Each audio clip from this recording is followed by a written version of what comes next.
दोस्तों आदाब नमस्कार, मैं जफरुद्दीन, आप देख रहे हैं एसएसएन नेटवर्क। न्यूरोजेनिक ब्लेडर से परेशान अक्रम निवासी घुड़ावली ने बताया कि मैं 2016 से पेशाब की परेशानी से जूझ रहा था। इलाज करवाता हुआ थक लिया, बहुत पैसा बर्बाद कर दिया। जयपुर एसएमएस अस्पताल में डॉक्टरों द्वारा कहा गया कि आपको जीवन भर कैथेटर का इस्तेमाल करना पड़ेगा, जिसे सुनकर मैं बहुत ही बेचैन और चिंतित रहा। आखिर में मुझे बताया गया कि मांडीखेड़ा सिविल अस्पताल में आयुष विभाग में होम्योपैथिक दवाओं से इलाज किया जाता है। फरवरी माह में डॉक्टर अरुण से मिला और अपना इलाज करवाया तो अब मई माह में पूरी तरह से तंदुरुस्त हो चुका हूँ और कैथेटर हटा दिया गया है और पेशाब सही आने लगा है। अब सारी दवाइयां बंद की जा चुकी है। सुनिए पीड़ित अक्रम की कहानी और डॉक्टर अरुण शर्मा की जुबानी। मेरा गांव घोड़ावली है और मैं लगभग 2014 से पेशाब की परेशानी की समस्या से जूझ रहा था। तो उसके लिए मैं अपने करीबी हॉस्पिटल नलहड़ मेवात में गया। उन्होंने मुझे रेफ़र कर दिया। वहाँ से मैं आरएमएल हॉस्पिटल दिल्ली गया, अर्बन भी गया। वहाँ पर मेरा न्यूरोजेनिक ब्लेडर साबित कर दिया और उन्होंने कहा कि इसका कोई ट्रीटमेंट नहीं है, आप कैथेटर लगाइए और पेशाब को डिस्चार्ज करिए। लगभग इसी को मैंने लगभग 3 मंथ कंटिन्यू किया। जब मैं इस परेशानी से ज़्यादा जूझ गया तो फिर मैं एसएमएस गया जयपुर। वहाँ उन्होंने मेरी रिपोर्ट्स देखी और रिपोर्ट्स के आधार पर उन्होंने मुझसे मना कर दिया। तो मैं वहाँ पर निराश होकर अपने घर आ गया। तो फिर मैं वहाँ से एक और डॉक्टर के पास गया। वहाँ पर भी मुझे कोई कामयाबी हासिल नहीं हुई, जिसे मैंने यूरिमेक्स डी का लगभग 8 साल कंटिन्यू इस्तेमाल किया और उसने मुझे काफ़ी राहत मिली, मगर राहत से ज़्यादा मुझे परेशानी का सामना करना पड़ा। तो फिर मेरे चाचा जी हैं, उन्होंने मुझे रिकमेंड किया होम्योपैथी डॉक्टर के लिए यहाँ पर मांडीखेड़ा हॉस्पिटल में। तो मैं यहाँ डॉक्टर के पास करीब लगभग फरवरी मंथ में आया था और आज 16 मार्च है और मई और अब मैं एकदम पूरी तरह से कंप्लीट हूँ। अब मुझे कोई प्रॉब्लम नहीं है और बीमारी इतनी ज़्यादा आ गई थी उस टाइम कि मुझे सुसाइडल थॉट्स भी आने लगे थे। ठीक है, अभी आप जो दवाई खा रहे हो जी, होम्योपैथिक दवाई खा रहे हो और अंग्रेजी दवाई खा रहे हो कोई? जी नहीं सर। कितने दिनों से? जब आपका ट्रीटमेंट चला था तो लगभग मैंने 10 दिन तक अंग्रेजी दवाई को कंटिन्यू रखा। उसके बाद से मैं गैप दे दिया और अब मुझे 1 महीना 2 दिन हो गए, मैंने कोई अंग्रेजी दवाई का सेवन नहीं किया। और पेशाब बिल्कुल आराम से आ रहा है? बिल्कुल आराम से आ रहा है, कोई दिक्कत नहीं। दिन में कितनी बार पेशाब जा रहे हो? दिन में मुश्किल से 3 बार। पहले बहुत टाइम जाता था। अच्छा, पेशाब करने में कितना समय लगता है? अब थोड़ा समय तो लगता है, मगर डिस्चार्ज हो जाता है, कोई दिक्कत नहीं आती। दिक्कत नहीं आ रही है, हाँ, मतलब पेशाब रुक नहीं रहा, जिसके लिए थी। कहा था कि यूरिन नहीं क्लियर होगा और कैथेटर के थ्रू ही क्लियर होगा। उन्होंने कहा था न्यूरोजेनिक ब्लेडर है कि आपका जो ब्रेन संबंधित है वो काम नहीं कर रहा। ठीक है, तो अब तो काम कर रहा है आपका? बिल्कुल। आप खुश हैं? जी बिल्कुल। ठीक है जी, धन्यवाद आपको। डॉक्टर साहब, सबसे पहले तो हम आपका नाम जानना चाहते हैं और आप किस ब्रांच में, किस डॉक्टर की पदवी पर आप बैठे हुए हैं? जी, तो इसको मैं डॉक्टर अरुण शर्मा होम्योपैथिक विशेषज्ञ के पद पर सिविल अस्पताल मांडीखेड़ा में कार्यरत हूँ। ये सर, अगर बात की जाए, ये न्यूरोजेनिक ये ब्लेडर एक अक्रम लड़का है, घुड़ावली का रहने वाला है, काफ़ी लंबे समय से परेशान था, काफ़ी इलाज करवाया लेकिन उन लोगों का इलाज कहीं से नहीं हो पाया। आखिर में वो आप लोगों के पास पहुंचा। जी, अभी वो बिल्कुल फिट हो चुके हैं, तो इसको लेके क्या कहना चाहोगे? जी हाँ, जो अक्रम जी हैं ये लगभग 2016 से इस न्यूरोजेनिक ब्लेडर नाम की बीमारी से परेशान थे और इस बीमारी की वजह से वो मतलब यूरिन जो है उनका प्रॉपर तरीके से पास नहीं होता था। फिर उनको कैथेटर यूज़ करना पड़ता था, कैथेटर से वो स्टिमुलेट करते और उसके बाद उनका यूरिन आता था। तो वो समस्या लगभग 2016 से लेकर के अभी तक चल रही थी और फरवरी के आसपास उनको किसी ने बताया कि एक बार तुम होम्योपैथी दवा लेकर के देखो और क्या पता उस दवाइयों से ये चीज़ ठीक हो।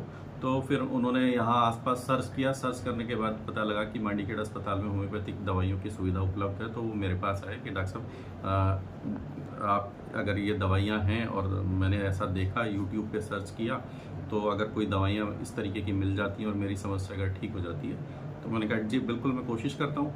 तो जब मैंने कोशिश की तो जब पेशेंट मेरे पास पहली बार आया तो उनको फेथ नहीं था पहली चीज़ की मेरे ऊपर। तो उन्होंने मुझे कहा कि डॉक्टर साहब, अगर आपके कोई सीनियर साथी हैं या आपके कोई प्रोफेसर हैं, आप एक बार उनसे बात कर लीजिए। तो मैंने उनको अश्योर किया कि मैं कोशिश करता हूँ कि मुझसे जितना बन पाता है, नहीं होगा तो फिर मैं कोशिश करूँगा कि मेरे जो सीनियर साथी हैं उनसे मैं संपर्क करूँ। तो हमने कोशिश की और वो कोशिश कामयाब रही और कोशिश कामयाब होने के बाद में जो उनका न्यूरोजेनिक जो ब्लेडर है, फरवरी में वो मेरे पास आए थे और अभी क्या कहते हैं, कल की जो बात है, कल वो मेरे पास फिर मिले और उसके बाद से उनकी समस्या टोटली सारी ठीक है। उसके बाद वो जो दवाइयाँ हैं मैंने उनकी बंद कर दी हैं, होम्योपैथी दवाइयाँ भी बंद कर दी हैं और अंग्रेजी जो दवाइयाँ हैं वो भी बंद कर दी गई हैं। ये सर, ये न्यूरोजेनिक ये ब्लैडर क्या है? जी, न्यूरोजेनिक ब्लैडर जो एक डिजीज़ है जिसमें क्या है कि ब्रेन जो है क्या कहते हैं कि ब्लैडर जो पेशाब की थैली है, पेशाब की थैली के अंदर जब यूरिन फुल हो जाता है या यूँ कहें कि जब यूरिन भर गया है और उस यूरिन को खाली करने के लिए दिमाग से एक मैसेज आता है कि हाँ अब ब्लैडर फुल हो गया है, तो अब इसको क्लियर आउट करना है कि मुझे यूरिन पास करना है। तो ऐसा संदेश दिमाग से या यूँ कहें कि ब्लैडर से दिमाग तक नहीं पहुंचता और दिमाग तक नहीं पहुंचता तो उस संदेश के रिप्लाई में फिर ब्लैडर खाली नहीं होता है। जब मैसेज पहुंचेगा कि जी आपका ब्लैडर फुल है और ब्लैडर फुल होने का जैसे ही मैसेज पहुंचता है उसके तुरंत बाद में हमें अर्ज होती है, हमें इच्छा होती है कि मैं यूरिन पास करने के लिए जाऊं और मैं टॉयलेट पास करने के लिए जाता हूं। तो न्यूरोजेनिक जो ब्लैडर है उस समस्या के अंदर यही होता है कि पेशेंट को इस चीज़ का पता ही नहीं लगता है कि उसका ब्लैडर फुल हो गया है और ब्लैडर फुल होने के बाद जो स्फिंक्टर होता है वो स्फिंक्टर जो ब्लैडर के मुंह पे है तो वो खुलता नहीं है, उसके नहीं खुलने की वजह से यूरिन उसका नहीं आता है। अगर इस तरीके से फिर इसके नुकसान क्या क्या हो सकते हैं? जी, उसके नुकसान ये हो सकते हैं कि अगर यूरिन प्रॉपर तरीके से क्लियर नहीं होगा तो उसके बैड इफेक्ट किडनी पे भी आते हैं, किडनी के ऊपर लोड पड़ता है और किडनी के खराब होने की भी संभावनाएं बन जाती हैं उसमें। किस तरीके के इलाज सर यहाँ किए जाते हैं? कि सुना है कि बहुत ऐसे इलाज आप लोग करते जी। हैं जो काफ़ी लाभ इलाज हो जाते हैं, लोग जब अपने घर बैठ जाते हैं और वो आखिर में कई पेशेंट ऐसे देखे गए वो आपके पास आते हैं और वो ठीक हो गए। तो आखिर कौन कौन सी सर ऐसी बीमारियां हैं जिनका आप खास तौर पर इलाज करते जी, हैं? देखिए मैं कॉमनली लगभग चमड़ी से रिलेटेड जो बीमारियां हैं जो रूटीन में पेशेंट आता है वो तो मैं सब देखता ही हूँ। उसके अलावा मैं आपके माध्यम से लोगों को ये कहूँगा कि कोई भी व्यक्ति अगर 15, 20, 25 साल से अंग्रेजी दवाइयाँ खा रहा है या कोई और दूसरी दवाइयाँ खा रहा है तो उन दवाइयों को खा करके उसको उसके साइड इफ़ेक्ट अगर उसके पास हैं, क्योंकि कोई भी दवाई जब आप खाते हैं तो उसके साइड इफ़ेक्ट्स आते हैं, उस साइड इफ़ेक्ट से बचने के लिए आप एक बार कोशिश कीजिए कि मांडीखेड़ा अस्पताल में आ जाइए। हम कोशिश करेंगे कि जो बेस्ट से बेस्ट पॉसिबल चीज़ें हैं, जो बेस्ट से बेस्ट दवाइयाँ हैं वो हम दें और आपको हो सकता है कि उस समस्या से निजात मिल जाए।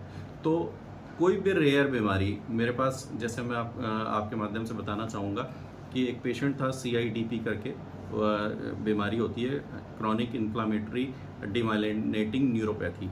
तो उसमें क्या है कि वो बंदा मेरे पास कोविड के टाइम पे आए थे और बिल्कुल पैरालिसिस की कंडीशन में लाए गए थे और आज का स्टेटस है कि वो स्कूल के अंदर टीचर हैं और बिल्कुल फिट होकर के चलते हैं। मैं अगर मौका मिला तो मैं आपके माध्यम से उन पेशेंट को भी मतलब मेवात की जो जनता है उनसे रूबरू करवाने की कोशिश करूँगा।